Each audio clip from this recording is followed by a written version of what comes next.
कहानी उन आम घरों की है जहां खाने वाले तो कई, लेकिन कमाने वाला एक मर्द ही होता है। बावजूद इसके उससे उम्मीदें कम नहीं होती। देखिए जी, सामने वाले वर्मा जी कैसी अच्छी तरह से सफाई करते हैं छुट्टी वाले दिन अपने घर की, और एक आप हैं। अरे यार, उनके पास कार है, ऑफिस पास में है और हफ्ते में 2 दिन की छुट्टी होती है, तो फर्क तो पड़ता है ना। मेरी तो शादी ही गलत हो गई। अरे कोई मस्त लड़का मिलता, कमाता भी, घुमाता भी, घर के कामों में भी मदद करता, लेकिन नहीं जी, हमारे वाले को तो कमाने से फुर्सत ही नहीं, और कमाई भी ऐसी कि कोई जरूरत पूरी ही नहीं हो रही है। सुनील बेचारा शीना को देखकर सोचता है कि शीना सही कह रही है। देखने में सुंदर है, घर का सारा काम कर लेती है, उसे तो कोई भी अच्छा लड़का मिल सकता था। क्या सोच रहे हैं? भागने का इरादा तो नहीं है? अरे नहीं मेरी प्यारी बीवी, मैं तो नहीं, पर डर है कि तुम नहीं कहीं भाग जाओ मुझे छोड़कर। शीला सुनील के मुंह से प्यार भरी बात सुनकर मुस्कुराती है। आप भी ना। सुनील एक दिन ऑफिस से घर आता है कि तभी शीना कहती है, सुनिए जी, वो मेरी सहेली आई थी, सारा दिन वो लोग यहीं थे, अब जा रही थी तो मैंने कहा नहीं नहीं, मेरे पति छोड़ आएंगे ना तुम्हें, तो रोक लिया मैंने। सुनील थोड़ी देर कुछ सोचता है, फिर कहता है, ठीक है, मैं कपड़े चेंज करके आता हूँ। अरे तेरे पति को तो लग रहा है कि अच्छा नहीं लगा। अरे नहीं नहीं, ऐसी कोई बात नहीं है, रुको मैं अभी उन्हें घर के कपड़े देकर आती हूँ। शीना अंदर जाती है जहाँ सुनील पलंग पर लेटा होता है। अरे क्या मजाक है, वो कह रही है कि आपने मुंह बना लिया। सही तो कह रही है, सुबह से अब ऑफिस से लौटा हूँ, एक कप चाय का तो पूछा नहीं, 20 किलोमीटर जाओ और आओ, और फिर कल उसी टाइम पर ऑफिस। अरे यार, मुझे गाड़ी चलानी आती ना तो बोलती भी नहीं आपको, और कौन सा रिक्शा खींच कर जाना है आपको। सुनील अब क्या बोलता। रात देर से आता है और सो जाता है। अगले दिन शरीर दर्द हो रहा है। अरे तो मत जाओ ना ऑफिस, चलते हैं ना मार्केट घूमने, फिर पिक्चर देखेंगे और रात में खाना खाकर घर वापस। सुनील जब सारे दिन की थकान वाला शेड्यूल सुनता है तो वो सीधे सीधे ऑफिस के लिए तैयार हो जाता है।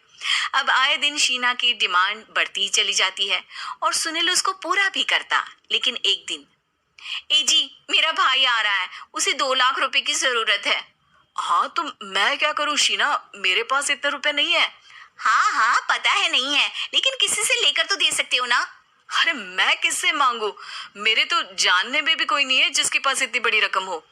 तभी वहां शीना का भाई शीनू आ जाता है। जीजा जी कैसे हैं आप? अब मैं ठीक हूँ शीनू, अचानक इतनी बड़ी रकम की जरूरत कैसे पड़ गई? अरे जीजा जी, वो बिजनेस शुरू किया ना, तो उसके लिए पैसे की जरूरत है, काफी हो चुका है, थोड़ा पैसा बचता है तो मैंने सोचा आपसे ले लूं। अब देखो, मेरे ऑफिस में कुछ लोग हैं जिनकी सेविंग अच्छी है, मैं उन लोगों से बात करके देखता हूँ। सुनील ऑफिस से किसी से पैसे लेकर शीना को दे देता है। शीना वो पैसा भाई को दे देती है। 2 महीने बाद, अरे यार शीना, वो ऑफिस वाला आदमी अपने पैसे मांग रहा है, कैसे दूं? अपने भाई से बोलो ना पैसे दे दे। अरे हाँ हाँ दे देगा, कहाँ भागा जा रहा है, आप उनको बोल दो कि दे देंगे। थोड़े दिन बाद, शीना, वो आदमी मुझसे आज भी पैसे मांग रहा था यार, मैं तंग आ गया हूँ, ऑफिस जाते ही सामने उसका चेहरा दिखता है, क्या बोलूं, बार बार पैसे मांगता है। अच्छा मैं शीनू को फोन लगाती हूँ, बात करके देखती हूँ। शीना भाई को फोन करती है, लेकिन वो फोन उठाता ही नहीं। लगता है भाई कहीं ऐसी जगह है जहाँ नेटवर्क की समस्या होगी। सुनील अगले दिन दोपहर को ही घर आ जाता है। उसका चेहरा उतरा और परेशान सा होता है। वो रोने लगता है। अरे क्या हुआ जी? आप इतना परेशान क्यों हैं? सब ठीक तो है ना? अरे नहीं शीना, कुछ ठीक नहीं है, मैं ठीक नहीं हूँ। तुम्हारे भाई के लिए मैंने जो पैसे लिए थे, उस आदमी ने आज भरे ऑफिस में सबके सामने मेरी बेइज्जती कर दी। सबके सामने आज मैं कर्जदार बनकर खड़ा था। मैंने हर वो प्रयास किया घर चलाने के लिए जो मैं कर सकता था, लेकिन अब नहीं होगा। वो फिर रोने लगता है। अरे आप तो औरतों की तरह रो रहे हैं, मर्द हैं आप। क्यों? आदमी के सीने में दिल नहीं होता, या फिर वो इंसान नहीं मशीन होता है? अरे मैं थक चुका हूँ शीना, तुम समझती क्यों नहीं? मैं भी शारीरिक और मानसिक रूप से थकता हूँ। मैं भी आराम करना चाहता हूँ, सुकून चाहता हूँ। मैं अब कुछ नहीं कर सकता। कुछ नहीं। वो बैठ जाता है। शीना पति को हैरान परेशान देखकर चुप हो जाती है। अगले दिन, सुनिए, ये लीजिए 2 लाख रुपए, उस आदमी को दे दीजिए और बोल दीजिए कि आज के बाद किसी को पैसे के लिए बेइज्जत ना करे। सुनील पैसे देखकर राहत की सांस लेता है। अरे शीना, तुमने तो मेरा बहुत बड़ा काम कर दिया। अब मैं शान से ऑफिस जा सकता हूँ। लेकिन ये पैसे आए कहाँ से? ये पैसे मैंने अपने गहनों को गिरवी रख कर लिया है। तुम ठीक रहो, निश्चिंत रहो, मैं बस यही चाहती हूँ। मुझे माफ करना, पर अब मैं समझ चुकी हूँ कि मर्द को भी दर्द होता है। इसका नाम शशि रखते हैं। क्या समझी जी, शशि लड़कियों का नाम है। क्लास के बच्चे इसे चिढ़ाएंगे ना। हाँ, शशि की जगह कोई चिची, शिशी या शुशु बोलेगा तो। हाँ, इसीलिए इसका नाम गणेश रखते हैं। अरे समधी जी, बच्चे की काया तो देखो, दुबला पतला है एकदम। गणेश जी तो मजबूत कद काठी के थे। अपना बच्चा तो सिंगल हड्डी है। ये नाम जमेगा नहीं इस पर। हाँ, भैया की बेटी का नाम थोड़ा मॉडर्न रखते हैं, जैसे रॉकी। रॉकी? रॉकी तो हमारे डॉग का नाम है। अगर ऐसा ही नाम रखना है तो शेरू रख लो। आप लोग कुछ भी बोल रहे हैं। अरे कुछ भी बोलना, रॉकी बोलने से तो बेहतर ही है ना। किरण और रवि को पहला बच्चा हुआ था। दोनों के ही परिवार वाले उस बच्चे का नाम रखने के लिए पूरा जोर लगा रहे थे। 3 महीनों से ये लड़ाई चल रही थी, मगर कोई भी एक ढंग का नाम नहीं रख पाए थे। किरण और रवि इस बात से बहुत परेशान थे, लेकिन परिवार के लोगों के सामने कुछ बोलते भी नहीं थे।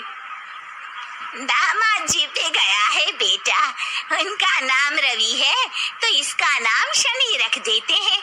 शनि देव रवि, यानी सूर्य के ही तो बेटे थे ना। अरे समधन जी, आपने अकल चोर बाजार में बेच दी है क्या? शनि कैसा नाम है? ऐसे तो आप आगे आने वाले बच्चों के नाम साढ़े साती और दैया रख देंगे। है? अरे जबान संभाल कर बात कीजिए। और आप भी जबान संभाल कर नाम बताइए। शनि नाम रखोगी तो कोई भी इस पर तेल डालकर चला जाएगा। किरण के सब्र का बांध टूट रहा था। बच्चे पे पहला हक उसकी माँ का होना चाहिए, है कि नहीं? नाम मुझे रखना था, लेकिन सब लोग मिलकर नाम रखना चाहते हैं। ऐसा लग रहा है कि सब लोग लूडो खेल रहे हैं, कौन पहले नाम रखेगा बच्चे का। बात तो सही कह रही हो तुम, लेकिन तुमने क्या नाम सोचा है किरण? टाइगर। अरे यार किरण, माना कि तुमको टाइगर श्रॉफ पसंद है, पर बच्चे का नाम थोड़ी ना रख देंगे। ऐसे तो मुझे मोगेम्बो पसंद है, तो क्या बच्चे का नाम मोगेम्बो रख दूंगा?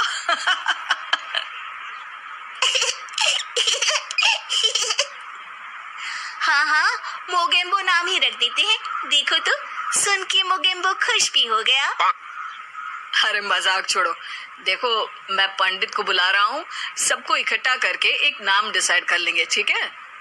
पंडित जी घर आते हैं और उनके साथ सब बच्चे का नाम रखने के लिए इकट्ठा हो जाते हैं। पंडित जी, वैसे तो नाम हम सोच चुके हैं, लेकिन आप भी कोशिश कर ही लीजिए। नाम तो हम भी सोच चुके हैं, दिग्विजय नाम रखेंगे। ऐसा नाम रखो जो मुंह में ना अटक जाए। कोई ऐसा नाम हो जो झट से मुंह से निकले। तो ऐसा करते हैं, दांत नाम रख देते हैं, जल्दी से मुंह से निकलेगा ना। चुप हो जाओ बेटा, मुंह से दूध जैसी बातें नहीं निकाल सकते तो कम से कम गोबर जैसी बातें भी मत निकाला करो। यजमान लड़िए मत, काम खत्म करना है और मुझे और भी दान लेने मेरा मतलब है नाम रखने जाना है। अभी सुबह से एक बच्चे का नाम मुन्नी रख कर आया हूँ। हैं? अरे पंडित जी, ये तो नाम ही बदनाम है। ऐसा नाम रखते हैं, अगर आप तो रहने ही दीजिए। अरे नहीं, उनका बजट कम था, बजट बढ़ता तो नाम भी बड़ा रख देता। यार, विकी नाम रख देते हैं ना। अरे यार, आप ये रॉकी, विकी, आलू टिक्की, काजू, चिकी जैसे नाम क्यों रखना चाहती हो इसका? ये बच्चा है, कोई खाने की चीज थोड़ी ना है। हम इस बच्चे का नाम मनहूस रख देते हैं। अरे क्यों? इसके आते ही कितनी लड़ाइयाँ हो रही हैं घर में। चुप रहो बहू, बच्चे के लिए गुस्से में कुछ भी मत बोला करो। आप मेरी बेटी से अच्छे से बात कीजिए। हाँ हाँ करती हूँ। श्री श्री 1008 बहु देवी जी, कृपया करके क्रोधित होकर शिशु के बारे में बुरे शब्दों के प्रयोग से बचें। अरे मेरी लड़की को ताने मत मारिए आप। तो फिर कोई गाना ही मार दूं? बताइए कौन सा गाना मारूं? कुछ कुछ होता है या फिर दिल तो पागल है? आपसे तो मुंह मिलाना ही बेवकूफी है। सब लोग नाम को लेकर बहस करने लगते हैं। इस शोर शराबे से परेशान पंडित जी बोल पड़ते हैं। लड़के का नाम रखने में मत होइए परेशान, मेरे पास है इसका एक समाधान। ना लड़के वालों की ना लड़की वालों की मर्जी चलेगी। नाम बच्चे का वही होगा जो पहला शब्द उसकी जुबान बोलेगी। सब पंडित जी के इस उपाय को मान लेते हैं और सब बच्चे के आसपास खड़े होकर बोलने का इंतजार करते हैं। बच्चा थोड़ी देर में बोल उठता है। माँ, माँ। मामा बोला, मामा बोला। तो क्या इसका नाम मामा ही रख दे? बात तो यही हुई थी कि जो पहली बात बच्चे के मुंह से निकलेगी वही रख देंगे। बस पंडित जी ने बच्चे का नाम मामा रख के सबको मामू बना दिया। उस दिन के बाद से उस बच्चे का नाम पड़ गया मामा शर्मा। सब इस नाम पे बहुत पछताए, लेकिन अब पछताए क्या होत जब नाम पड़ गया मामा। शिक्षा, कोई भी जरूरी काम शांति से मिलकर करना चाहिए, वरना अनचाहे परिणाम के साथ समझौता करना पड़ता है।